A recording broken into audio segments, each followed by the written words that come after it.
Hello everyone, আসসালামু আলাইকুম। আজকে আমি রান্না করব মুগ ডাল ভুনা মাছের মাথা দিয়ে। প্রথমে আমি দুইটা তেজপাতা দিচ্ছি, তেজপাতা দিয়ে পেঁয়াজগুলো এখন ভেজে নিতেছি। এরপর আমি আদা রসুন বাটা দিয়ে দিচ্ছি। এখন আমি এক এক করে সব মশলা দিয়ে নিব।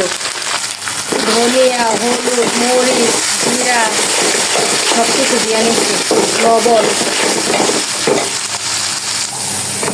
পানি দিয়ে এখন মশলাটাকে ভালোভাবে কষাবো।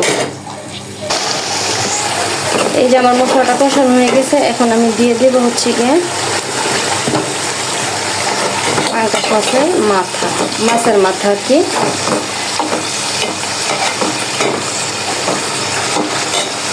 আমার মাছের মাথা কষানো হয়ে গেছে। আর এখানে হচ্ছে গিয়ে আমি মুগ ডাল ভাইজা একটু পানি দিয়ে আর কি আধা ঘন্টার মতো ভিজিয়ে রাখছিলাম, এখন এটা দিয়ে দিব।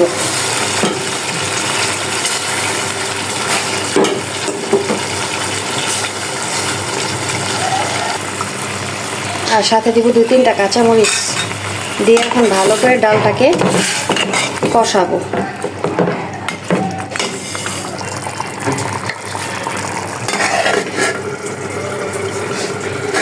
আমার ডালটা কষানো হয়ে গেছে, এখন আমি হালকা পানি দিয়ে দিব। বেশি পানি দিব না।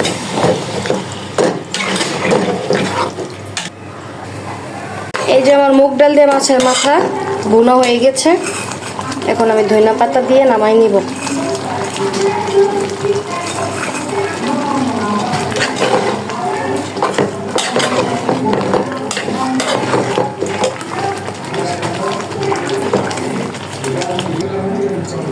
হয়ে গেল আমার মুগ ডাল দিয়ে মাছের মাথা দিয়ে ভুনা।